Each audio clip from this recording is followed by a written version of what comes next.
Today's episode, I'm going to mostly focus on women in leadership. And while that isn't necessarily the only area I focus on, I have kind of three areas of focus as a leadership specialist. One is general leadership and being able to work with leaders in different ways by assessing what they need to focus on and what would be most helpful. The second is inclusive leadership, and that's very much from a research perspective because that's what I'm doing my PhD on. And women in leadership is this subsection of leadership where we know that we have taught women to be a certain way in leadership roles, and they're often encouraged to be more like what is traditionally associated with men. But then when they do that, we know that they are actually penalised for behaving that way. And so when I started to realise that we tell a lot of women to do a lot of things, and then the social norms, because they violate them, often come back and they have a backlash. It's called the likability dilemma, is one of the areas of it. I thought that it would be really helpful to do a specific episode on women in leadership and to talk about the upcoming program that I'm doing with UCD's Professional Academy. Women in Leadership program is all about acknowledging the reality of the biases women experience in leadership roles and taking those gender biases as data and information to make critical and informed decisions about. When women know what the social rules are and what the research is telling us, and they have the ability to access strategies that are evidence-based and engage in experiential processes, I have found that women become more confident, more insightful, and better able to critically analyse what is happening in their workplace and to them in their work setting. Whereas often what happens is a lot of women internalise societal expectations and backlash and then become uncertain and less confident, while being told by others to be more confident. So women leading is a different thing to just being a leader and just attending a general leadership program, because general leadership programs don't always focus on the transformational element of leadership or the relational and societal influences on leadership. And the reality is that if you're a woman in a leadership role, then you need to be able to know what's happening for you in different settings.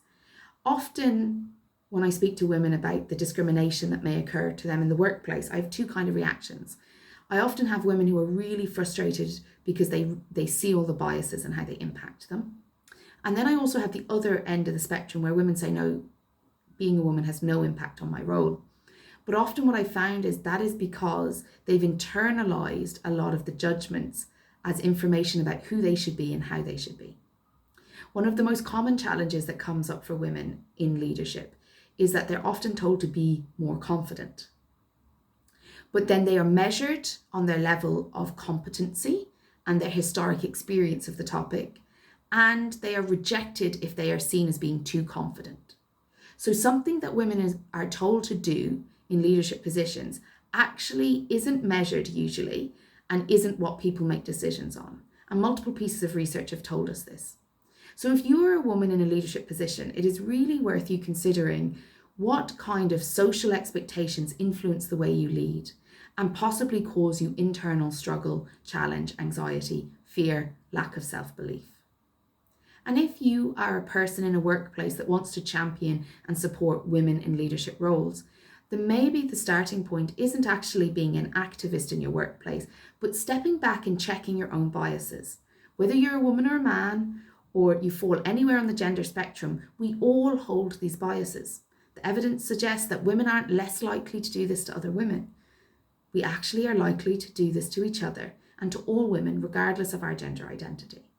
So if you want to be somebody who supports gender equality and equity in your workplace, then it is worth thinking about how you may hold women to higher standards than you hold others, and how you may require women to be likable and polite in their roles, whereas that may not be an expectation you have of others with different gender identities. We know that women in leadership roles result in an improved profit. The evidence is there. When women are in more senior roles, we have better profits. But we've also found that you can't just put a woman in a role because she's a woman, that it's really important that you are actually evaluating women, men, and people who identify on different elements of the gender spectrum, that you are evaluating them with the same standards and that you are uncovering the biases you inherently bring to that evaluation. And that by doing so, you will put women in the right roles for their skills, strengths, and potential, and not just for what they've previously achieved. Because that's one of the biggest barriers women face compared to other gender identities, is when women go for interviews, we are assessed on what we have achieved previously. But we know that, for instance, men are assessed on what potential they have. And regardless of whether you're using a competency interview or not, that bias that we trust men to be able to achieve what they say they can achieve because we have role models, many male role models who have done so, but we don't trust women to do what they say they can do. We only trust them to do what they have done previously. The other bias that we need to watch out for is giving women housekeeping or administration in visible roles. So giving women support roles for others to thrive, we know through the research is one of the most common time suckers for women in the workplace. And that when it comes to promotions, a lot of their support work isn't considered valuable for more senior roles, and yet absolutely supported somebody else being seen as valuable. So if you want to support women in the workplace, give them visible leadership opportunities and not just support roles. If you have any curiosities or questions about women in leadership, or you're curious about how gender may impact our understanding of people at work, then please do get in contact or start a conversation with me on Twitter, Instagram, or TikTok.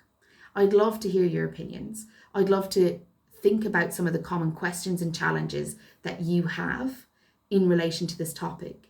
And whether you are a woman yourself or not, being an ally to other women in the workplace is absolutely essential for us to create gender equality within the workplace and equity.